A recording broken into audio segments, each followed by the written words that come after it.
ایک غلام کی حق تلفی نہ کرے، وہ فاروق اعظم اپنی آقا زادی سیدہ فاطمہ الزہرا کی حق تلفی کیسے کر سکتے ہیں؟ آپ جانتے ہیں کبھی غور تو کیا ہوتا، کبھی سوچا تو ہوتا، جس سے جو سنا وہی پڑھنا شروع کر دیا۔ میرے آقا علیہ السلام فرماتے ہیں میرے اصحاب کو برا مت کہو، میرے صحابہ کو برا مت کہو، اور اسی کربلا کی بات کرتے ہوئے صحابہ پہ تبرہ کیا جائے، مسلمانوں کیا منہ لے کر کے اٹھو گے؟ جانتے ہیں شفا شریف میں قاضی ایاز رحمت اللہ تعالیٰ نے لکھتے ہیں کہ ایک شخص مر رہا تھا، اس کو موت آ رہی تھی، مرتے وقت اس کی زبان پہ کلمہ نہیں آ رہا تھا، اللہ اکبر، اس کی زبان پہ کلمہ نہیں آ رہا تھا۔ اس سے پوچھا گیا کہ تو کلمہ کیوں نہیں پڑھ پا رہا ہے؟ اس نے کہا کہ میں ابو بکر اور عمر کے گستاخوں کے ساتھ بیٹھا کرتا تھا۔ وہ گستاخ نہیں تھا بلکہ گستاخان شیخین کے ساتھ بیٹھتا تھا، اللہ اکبر۔ تو جو گستاخان شیخین کے ساتھ بیٹھے، صرف بیٹھے، مرتے وقت اس کی زبان پہ کلمہ نہیں آتا، جو گستاخی کرے اس کا کیا انجام ہوگا؟ یہ دنیا چند دن کی ہے، یہ دنیا چند لمحے کی ہے، بندوں کی خوشی کے لیے اللہ کو ناراض نہ کرو۔ واللہ ورسولہ احق ان یرضوا، اللہ اور اس کا رسول اس بات کے زیادہ حقدار ہیں کہ ان کو راضی کیا جائے۔ آج یہ بحث چل رہی ہے کہ کون کب ایمان لایا تھا، کون کب ایمان لایا تھا۔ میں نے کہا کسی نے کبھی نہیں ایمان لایا تھا، ایمان تو لایا تھا نا، حضور نے تو معاف کیا تھا نا، حضور نے تو چادر میں جگہ دی تھی نا۔ جس کو رسول اللہ امان دے دے، جس کو نبی امان دے دے، امتی کو حق کیا ہے اس کو امان سے باہر کرنے کا؟ آپ سے پوچھنا چاہتا ہوں، اس لیے مسلمانوں اپنی حیثیت میں رہو۔ اعلیٰ حضرت امام احمد رضا محدث بریلوی فتاوی رضویہ شریف میں لکھتے ہیں عالم ربانی کی توہین کرنے والا کفر تک جاتا ہے۔ جب عالم ربانی کی توہین کرنے والا کفر تک جاتا ہے، جو صحابہ کی توہین کرے، صحابہ کو گالیاں دے، یاد رکھنا اسٹیج پر کچھ بھی کہو، کمرے کی گفتگو تو اللہ سن رہا ہے، دلوں کا حال تو اللہ دیکھ رہا ہے۔ اس لیے ان کے لیے دلوں میں کینہ نہ رکھو، ان کے لیے دلوں میں عداوت نہ رکھو۔ مسلمانوں کیا بات ہے، اگر رسول اللہ اونٹ کے چمڑے کی نالین پہن لے تو ہم اس نالین کو سر پہ رکھتے ہیں۔ آخر اونٹ کا چمڑا نہ دیکھا، کیا دیکھا؟ رسول اللہ کی نسبت دیکھی۔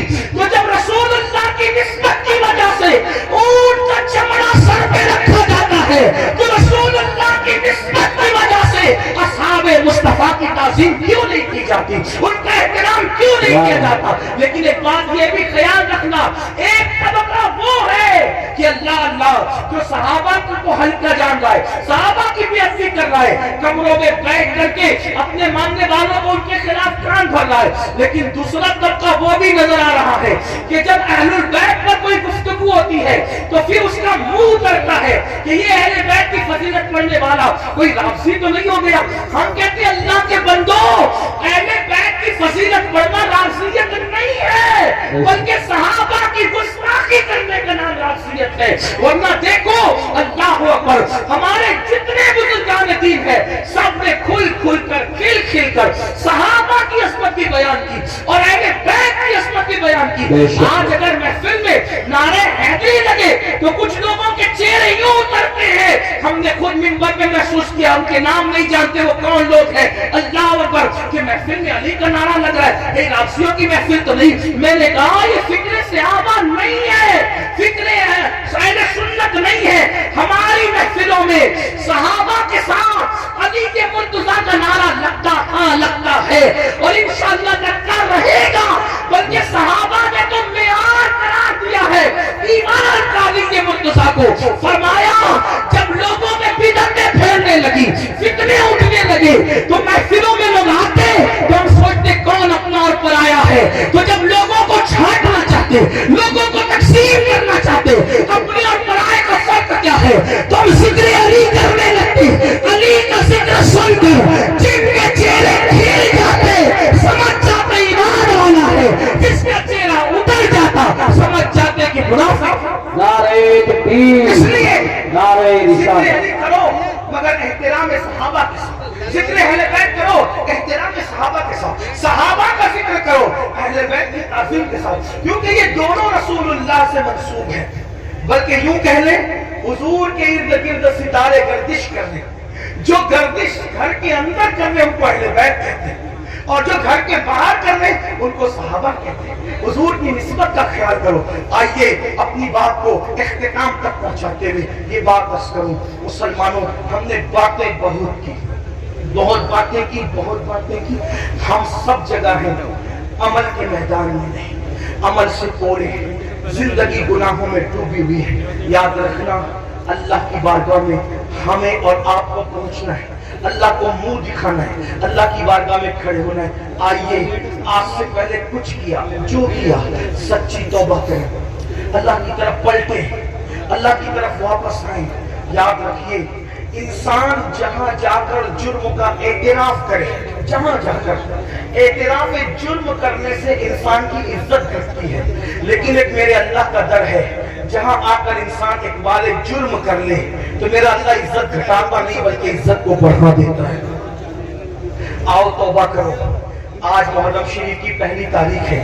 یہ محرم شریف حرمت والا مہینہ ہے, حرمت والا, یعنی جن 4 مہینوں کی حرمت اللہ نے روز اول سے مقرر کی ہے اس میں محرم الحرام بھی ہے. اور اللہ کے رسول علیہ السلام کی ایک حدیث یہ ہے کہ رمضان شریف کے بعد سب سے زیادہ جس مہینے کے روزے کی اہمیت ہے وہ ماہ محرم الحرام کے روزے, ماہ محرم شریف کے روزے. ان دنوں کو خرافات بدعات میں گزارنے کی بجائے عبادات میں ہو سکے تو یہ طے کر لو کہ روزانہ میں نے نبی اور آل نبی پر 1000 بار درود شریف پڑھنا ہے. آپ کہیں گے لوگ کہتے ہیں ارے بہت ٹائم لگے گا. کوئی ٹائم نہیں لگے گا. صلی اللہ علیہ وآلہ وسلم یہ بہت مختصر درود شریف, بہت مختصر درود شریف. اگر اس درود شریف کو آپ نے پڑھا 1000 بار صرف 20 منٹ کا ٹائم لگے گا. 20 منٹ درود شریف پڑھو. اس کے بعد جیسا کہ آپ نے پہلے بھی سنا صدقہ دو, خیرات دو. اور ایک بات آپ کو کہوں, اس کو بھی دھیان سے سنو کہ جو ہم خرافات پر اور بدعات پر پیسہ خرچہ کرتے ہیں اس پیسے کو اٹھا کے آپ وہ سادات کرام جو مالدار نہیں ہے ان پہ خرچہ کریں, وہ علماء کرام جو مالدار نہیں ان پہ خرچہ کریں. اس سے کیا ہوگا؟ خرافات اور بدعات کے بارے میں توجہ کریں. 2 گروپ ہیں, ایک گروپ کہتا ہے جائز, ایک گروپ کہتا ہے ناجائز. جو گروپ جائز کہتا ہے وہ بھی صرف جائز ہی کہتا ہے, نہ فرض کہتا ہے, نہ واجب کہتا ہے, نہ سنت کہتا ہے, نہیں کہتا نا.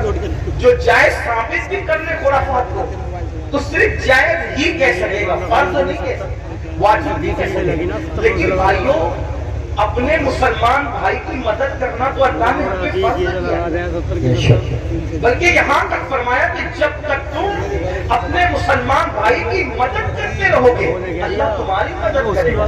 اور آپ کو بتاؤں خاص طور پہ سادات کی خدمت, وہ جو مالدار نہیں ہے, مستحق ہے, یہ نہیں کہتا غریب ہے, میرے اندر اتنی ہمت نہیں کہ میں کسی سید کو غریب کہوں, لیکن سادات جو مالدار نہیں ہے, مالدار اگر آپ ان کی خدمت کریں تو ہوگا کیا؟ 2-3 باتیں سن لے, بات ختم کریں. حضرت سیدنا عبداللہ ابن مبارک رضی اللہ تعالی حج کو جا رہے ہیں, حج کا ارادہ, اور حج کے ارادے میں آپ نے یہ طے کیا کہ میں نے حج کو جانا ہے. پوری تیاری ہو گئی, ارادہ بن گیا حج کو جانا ہے. عبداللہ ابن مبارک کو پتا چلا کہ میرے پڑوس میں ایک سید صاحب رہتے ہیں اور وہ اس وقت تھوڑا پریشان حال ہے, حالات کے ستائے ہوئے اور حالات کے مارے ہوئے. تو انہوں نے سوچا کہ پڑوسی ہے, سید ہے, میں ان کے نانا کے یہاں جاؤں, میں حج کے لیے جاؤں اور ان کو بھوکا پیاسا تڑپتا پلکتا چھوڑ کے جاؤں. تو انہوں نے کیا کیا, اس سال حج نہیں کریں گے, انشاءاللہ پھر کبھی دیکھیں گے. حج کی پوری رقم اٹھا کر اس سید صاحب کو دے دیا اور اس کے بعد آنسو پوچھتے ہوئے صبر کرتے ہوئے رہ گئے. جب حج سے قافلہ واپس آیا تو لوگ ملاقات کرتے تھے تو عبداللہ ابن مبارک لوگوں کو کہتے تھے مبارک ہو حج, تو لوگ بھی کہتے تھے عبداللہ آپ کو بھی مبارک ہو, آپ کو بھی مبارک ہو. حضرت عبداللہ ابن مبارک سوچتے یا اللہ میں گیا نہیں لیکن جو آتا ہے مجھے حج کی مبارکباد دیتا ہے. اسی فکر میں تھے, آنکھ لگی تو خواب میں غیر سے ندائی, کوئی کہنے والا کہتا ہے عبداللہ ابن مبارک تو نے میرے نبی کے شہزادے کی مدد کے لیے حج کو ملتوی کر دیا, تو تیری یہ ادا اتنی پسند آئی کہ ہم نے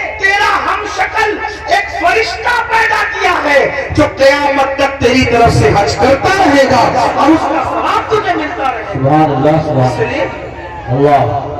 لیے اللہ اس لیے خرافات کی طرف خرچ کرنے کی بجائے اپنے سادات جو مستحق ہیں ان کے لیے خرچ کرو۔ ایسے سادات ہیں، میں نے کئی جگہ دیکھا، کوئی سبزی بیچ رہا ہے، کوئی آٹو چلا رہا ہے، کوئی چائے بیچ رہا ہے، ان کے بچوں کی اسکول کی فیس نہیں ہے بھرنے کے لیے، ان کی بچیوں کی شادی کے لیے پیسے نہیں ہیں، یہ ساری چیزیں مسلمانوں ہمیں اس کی طرف غور، ترجیحات کی طرف غور کیجیے، جہاں خرچ کرنے کا زیادہ فائدہ ہے اس کی طرف۔ بلکہ امام اہل سنت ایک حدیث لکھتے ہیں، آئیے اس حدیث کو بھی سنیں۔ کہتے ہیں کہ میرے آقا علیہ السلام نے فرمایا کہ جس نے بنو ہاشم پر احسان کیا، ان کی خدمت کی، ان کی مدد کی، آقا فرماتے ہیں مجھ پر واجب اور لازم ہے کہ جس نے بھی میری آل کی خدمت کی، مدد کی، نصرت کی، حمایت کی، محبت کی، آقا فرماتے ہیں مجھ پہ واجب ہے، لازم ہے کہ اس کا صلہ میں اس کو قیامت میں دوں گا جب وہ مجھ سے ملے گا۔ یہ حدیث لکھنے کے بعد میرے امام کہتے ہیں جس کا مفہوم یہ سنیوں دوڑو اور سادات کی خدمت کر لو، اس لیے کہ نبی کس کس کو ملیں گے کس کس کو نہ ملیں گے الگ عنوان ہے، لیکن جنہوں نے آل نبی کی خدمت کی ہوگی اس سے ملنے کا وعدہ مصطفیٰ جان رحمت فرما رہے ہیں۔ گویا کہ اور لوگ حضور کو ڈھونڈیں گے اور حضور اپنی آل کی خدمت کرنے والے کو صلہ عطا فرما رہے ہوں گے، لقاء کا شرف عطا فرما رہے ہوں گے۔ اس لیے میری گزارش ہے، ہم نے اپنے پیسوں کو، روپیوں کو بہت ضائع کیا خرافات پر، بدعات پر۔ کیا خرافات ہے، کیا بدعات ہے؟ اپنے علاقے کے مستند معتبر علماء اور مفتیان کرام کے پاس بیٹھو اور بیٹھ کر کے سیکھو کہ کن خرافات سے اور بدعات سے بچنا ہے اور کون سی چیزیں اہل سنت و جماعت سے ہے۔ جیسے کہ لوگ تو شربت پلانے کو بھی بدعت کہہ دیتے ہیں، آپ سے کہتا ہوں کہ بھائی شربت پلانا کون سی بدعت ہے؟ میرے امام لکھتے ہیں وہ بھی کیا دلیل دی، فرمایا جب کتے کو پانی پلانے پہ جنت مل سکتی ہے تو امام عالی مقام کے نام پہ اگر مومنوں کو شربت پلایا جائے تو پھر اس کا صلہ کیا ہو؟ ساری چیزیں کرتے رہیے۔ اللہ تعالیٰ سے دعا ہے اللہ ہم سب کو توفیق دے۔ گفتگو کے درمیان اگر کوئی غلطی ہو جائے تو اللہ تعالیٰ